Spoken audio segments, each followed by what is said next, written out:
చెట్టు పాస్టర్ అజయ్ బాబు వాళ్ళ మిస్సెస్ మాట్లాడుతున్నాం. పాస్టర్ అజయ్ బాబు గారిని అరెస్ట్ చేసి నైట్ 8:30 ఆ టైంలోని ఇంటికి వచ్చారు. పోలీసులు వ్యాన్ వేసుకుని ఇంటికి వచ్చారండి. ఎక్కడ పోలీసులు అంటే ఖమ్మం అర్బన్ స్టేషన్ నుంచి వచ్చామని చెప్పారు. మా సారు బయట నుంచి లోనికి వచ్చే టైంలోని ఒక 2 పోలీసులు లోనికి వచ్చారు. వచ్చి నీ ఫోన్ తీసుకుని బయటికి రా అని చెప్పి కొంచెం సీరియస్ గా మాట్లాడి తను బయట తీసుకొని వచ్చినప్పుడు నేను అడిగా, ఎవరండి మీరు, ఎందుకు వచ్చారు అని అడిగితే మా సార్ చెప్పారు, అర్బన్ స్టేషన్ లోని కేసు ఫైల్ అయిందని చెప్పారు. అక్కడికి నన్ను తీసుకెళ్తున్నారు, అక్కడికి మా అన్నయ్యకి ఫోన్ చేసి చెప్పమని చెప్పారు. అయితే ఇక్కడికి మేము అర్బన్ స్టేషన్కి వచ్చి ఇక్కడ అజయ్ పాస్టర్ ని అరెస్ట్ చేశారని చెప్పి ఇక్కడికి వచ్చి అడిగితే ఇక్కడ మాకు మేమెవరం రాలేదు, మేమెవరం మీ ఇంటికి రాలేదు, తీసుకురాలేదు అని చెప్తున్నారు. అట్లా అని చెప్పి వాళ్ళు ఏమన్నారు అంటే హైదరాబాద్ తీసుకెళ్లారు, తుకారం గేటు స్టేషన్ కి అని చెప్పారు. అక్కడికి మా సార్ వాళ్ళు ఫోన్ చేస్తే అక్కడికి ఇక్కడైతే ఎవరు తీసుకురాలేదు అని చెప్పారు. మళ్ళీ అక్కడ నుంచి ఉప్పలకి తీసుకెళ్లారని కొంతమంది చెప్తున్నారు.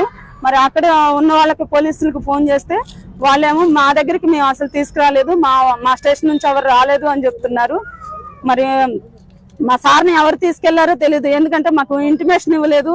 కనీసం మాకు సంబంధించిన వాళ్ళకి కనీసం ఏ విషయం చెప్పలేదు. చెప్పకపోగా ఇంటికి వచ్చిన వాళ్ళు కనీసం ఇదిగో ఇట్లా ఎఫ్ఐఆర్ కాపీ అయింది, మీరు వచ్చి మేము ఇట్లా వచ్చి తీసుకెళ్తున్నాం అని కూడా ఏమీ లేకుండా దౌర్జన్యంగా తీసుకొని తను తీసుకొని వెళ్ళి వ్యాన్ లో ఎక్కించుకొని తీసుకొని వెళ్ళిపోయారు. అయితే మా సార్ మాట్లాడుతూ మట్టిప్రసాద్ అన్న అతనికి ఫోన్ చేసి మాట్లాడుతూ ఉంటే తన దగ్గర ఫోన్ లాక్కొని స్విచ్ ఆఫ్ చేశారండి. ఇప్పుడు ఆయనకి ఏం జరిగిందో తెలీదు. ఒకవేళ ఏదైనా జరిగితే ఆయన ఇప్పుడైతే ఎక్కడుందో మాకు విషయం తెలీదు. ఆయనకి ఏదన్నా అయింది అంటే మాత్రం ఈ ప్రభుత్వానికి, ఈ తెలంగాణ ప్రభుత్వానికి పోలీసులదే బాధ్యత అండి.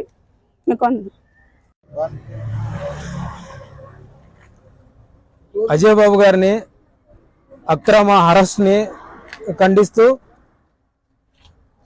ఈరోజు సుమారు ఏప్రిల్ 5వ తారీఖున సాయంత్రం పూట 8 గంటలకు నాకు అన్న ఫోన్ చేసిండు.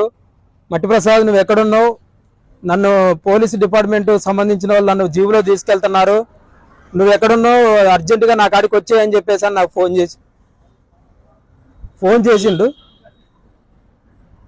ఫోన్ చేసి అన్న నువ్వు ఎక్కడున్నావు చెప్పన్నా అని చెప్పేసినంటే, అన్న నువ్వు ఎక్కడున్నావు చెప్పానంటే వీళ్ళు నన్ను రూట్ తీసుకెళ్తున్నారు, ఆ రూట్ ఎటు నాకు అర్థం కావట్లేదు, ప్రసాద్ నువ్వు పక్కన ఉండవు, నువ్వు రా తొందర రా అంటాడు. నువ్వు ఎక్కడో చెప్పన్నా అంటే నాకు రూట్ అర్థం కావట్లేదు, నువ్వు రా అంటాడు. అనగానే పక్కన ఎవరున్నారో వాళ్ళకి ఫోన్ అని చెప్పేసి నేను అన్న అనగానే అమ్మటి వాళ్ళు ఫోన్ తీసుకొని ఆ ఫోన్ కట్ చేశారు. నేను మళ్ళీ రిటర్న్ ఎన్నిసార్లు ఫోన్ చేసినా స్విచ్ ఆఫ్ వస్తుంది. ఎమ్మటే నేను రిటర్న్ అక్కకు ఫోన్ చేసిన అక్క వాళ్ళు ఎవరు వచ్చారు, అన్న మామూలు డ్రెస్సులు వచ్చారు, అన్నం తీసుకొని వెళ్ళిపోయారు, చాలా మంది వచ్చారు, వాళ్ళు తీసుకొని వెళ్ళిపోయారు అని చెప్పేసి అన్నారు. ఎమ్మటే నేను ఎక్కడన్నా ఏందన్నా అంటే అర్బన్ పోలీస్ స్టేషన్ కానీ లేకపోతే హైదరాబాద్ కానీ తీసుకెళ్తామని చెప్పేసి వీళ్ళు మాట్లాడుకుంటున్నారు. మట్టిప్రసాద్ నువ్వు రా నా కాడికి అని చెప్పేసి అన్నప్పుడు నాకు ఎమ్మటే డౌట్ వచ్చి నేను అర్బన్ పోలీస్ స్టేషన్ కాడికి వచ్చిన. ఈ అర్బన్ పోలీస్ స్టేషన్ కాడికి వచ్చి నా పేరు మీద నా మిత్రుడు, నా స్నేహితుడు, మా పాస్టర్, CMDF వ్యవస్థాపకులు మా అజయ్ బాబు గారు పాస్టర్ గారిని తీసుకెళ్తున్నారని చెప్పేసి నేను వచ్చి కంప్లైంట్ రాసి అమ్మటే అర్బన్ పోలీస్ స్టేషన్ లో ఇస్తే వాళ్ళు అప్పుడు నేను వచ్చినప్పుడు SI లేరు, CA గారు లేరు. తర్వాతకి నన్ను పిలిచి CA గారు ఏమన్నారంటే ఆల్రెడీ ఆయన మీద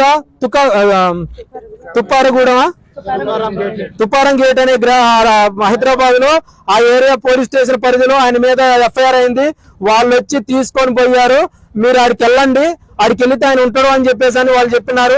తర్వాత మేము అతను CA గారి నెంబర్ తీసుకొని మా మధ్యశెట్టి సామీల్ అన్న కానీ మీ అందరితో ఫోన్ మాట్లాడి వాళ్ళందరూ ఫోన్ చేసి అక్కడ ఉన్న CA గారికి ఫోన్ చేస్తే అతను ఇక్కడికి ఎవరు